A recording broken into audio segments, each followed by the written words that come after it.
نئے مالی سال کا بجٹ قومی اسمبلی میں پیش۔ ریٹائرڈ ملازمین کی پینشن میں 7% اضافہ منظور۔ دفاع کے لیے 2550 ارب روپے مختص۔ پیٹرولیم لیوی سے آمدنی کا تخمینہ 1468 ارب روپے لگایا گیا۔ نان فائلرز کو گاڑیاں اور پراپرٹی خریدنے کی سہولت نہیں ہوگی۔ سولر پینل کی درآمد پر 18% سیلز ٹیکس عائد۔ بجٹ میں سالانہ 1 کروڑ پینشن پر 5% انکم ٹیکس عائد۔ چھوٹے کسانوں کو بغیر ضمانت 1 لاکھ روپے قرض دیا جائے گا۔ ریٹائرمنٹ کے بعد دوبارہ ملازمت کی صورت میں تنخواہ یا پینشن میں سے ایک ملے گی۔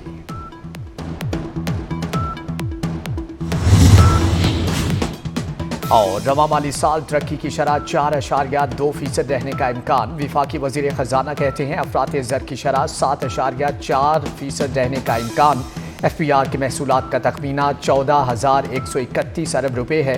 وفاقی محصولات میں صوبوں کا حصہ 8,206 ارب روپے ہوگا۔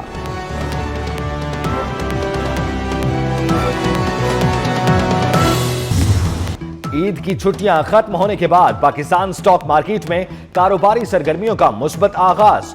بجٹ کے روز 100 انڈیکس میں 511 پوائنٹس کا اضافہ۔ 100 انڈیکس 1,22,152 کی سطح پر ٹریڈ۔ بھارت عوام اور خطے کو تقسیم کرنا چاہتا ہے۔ امن کا پیغام جیت جائے گا، اب دنیا میں امن کی بات کرنے والوں کی فتح ہوگی۔ چیئرمین پاکستان پیپلز پارٹی بلاول بھٹو زرداری کی برطانوی پارلیمنٹ کے باہر میڈیا سے گفتگو۔ کہا، ہم مستقبل کو دیکھ رہے ہیں۔ ماضی میں دہشت گردی کو افغانستان اور پاکستان سے جوڑا جاتا تھا۔ سابق وزیر خارجہ ہنا ربانی کر نے کہا، پاکستان جنگ بندی معاہدے پر پابندی کر رہا ہے۔ ہم چاہتے ہیں بھارت بھی بین الاقوامی معاہدوں کی پابندی کرے۔ پاکستان امن کا خواہاں ہے، بھارت کی خواہش جنگ ہے۔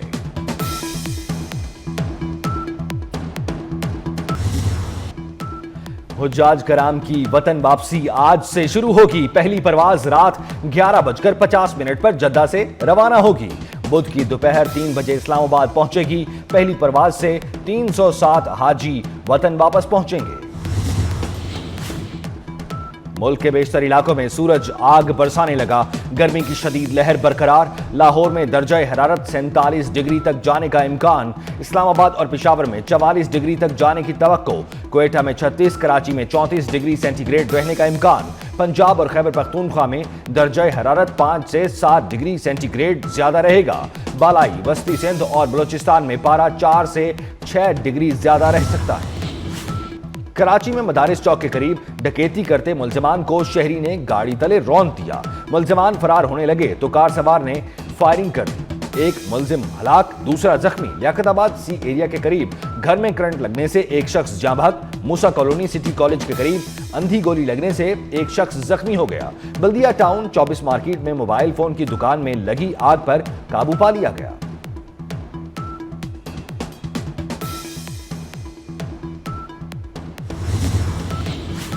پنڈی بھٹیا میں مسافر بس کو حادثہ، 3 افراد جاں بحق، 18 زخمی۔ مسافر بس مظفر گڑھ سے گجرات جا رہی تھی۔ ریسکیو کے مطابق جاں بحق اور زخمیوں کا تعلق سندھ سے ہے۔ بین الاقوامی سطح پر جعلی خبروں کی وجہ سے بھارتی میڈیا کی ساکھ برباد ہو گئی۔ عرب ٹائمز آن لائن کے مطابق بھارتی میڈیا پر اعتماد کا بحران اور صحافتی معیار گراوٹ کا شکار ہے۔ بھارت میں قوم پرستوں نے میڈیا کو جھوٹ اور سنسنی کی طرف دھکیلا۔ عرب ٹائمز آن لائن کے مطابق پاک بھارت کشیدگی کے دوران بھارتی چینلز نے جعلی فوٹیج اور ویڈیو گیم سے فوجی فتوحات کی خبریں نشر کی۔ جعلی خبروں نے بھارتی میڈیا کی ناکامی کو بے نقاب کیا، عوام کو گمراہ کیا۔ عالمی مبصرین اور مقامی صحافیوں کا تشویش کا اظہار۔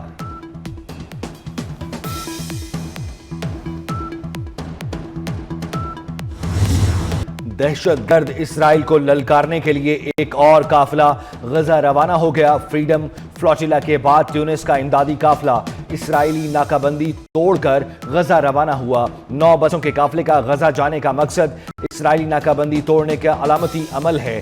قافلے میں موجود سماجی کارکن جواہر چنہ کا کہنا ہے، قافلے کا نام سمودر رکھا گیا ہے۔ سمود کا مطلب ثابت قدمی ہے۔ Tunis coordination of joint action for فلسطین کے ترجمان کا کہنا ہے، قافلے میں 1000 افراد شامل ہیں۔ راستے میں مزید لوگ شامل ہوں گے۔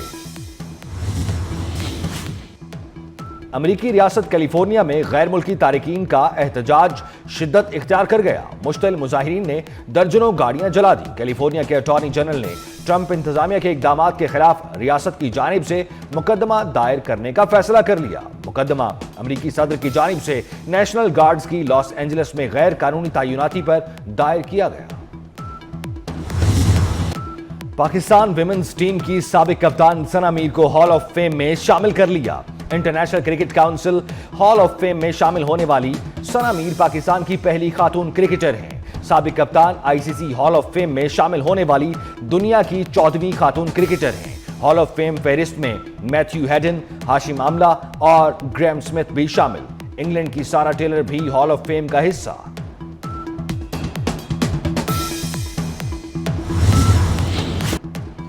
اور پاکستانی خوابوں کا دنیا بھر میں بول بالا۔ پاکستانی ناشتے حلوہ پوری اور سری پائے دنیا کے 100 مقبول ترین ناشتوں کی فہرست میں شامل۔ ذائقوں کے انسائکلوپیڈیا ٹیسٹ ایٹلس نے 100 شاندار ناشتوں کی فہرست جاری کی۔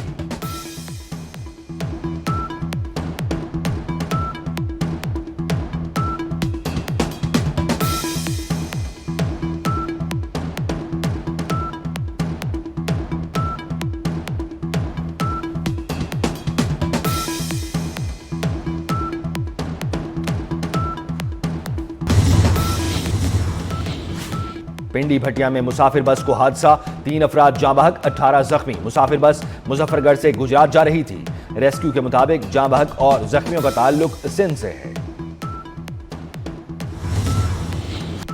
بین الاقوامی سطح پر جعلی خبروں کی وجہ سے بھارتی میڈیا کی ساکھ برباد ہو گئی۔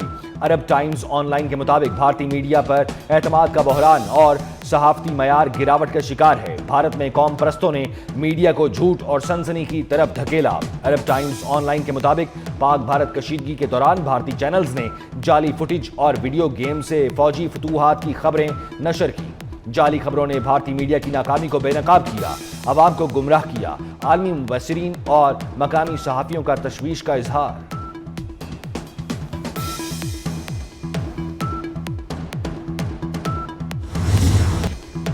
اور پنجاب کا ترقیاتی بجٹ 1200 ارب روپے رکھنے کی تجویز تیار۔ اگلے مالی سال کے بجٹ کا حجم کا تخمینہ 6000 ارب روپے متوقع ہے۔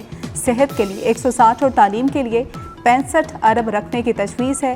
ٹرانسپورٹ کے ترقیاتی بجٹ پر 50 کروڑ خرچ کیے جائیں گے۔ پولیس کا ترقیاتی بجٹ 15 ارب روپے رکھنے کی تجویز ہے۔ پنجاب کا بجٹ 13 جون کو پیش کیا جائے گا۔ محکمہ خزانہ نے 13 جون کو بجٹ اجلاس طلب کرنے کی سمری ارسال کر دی۔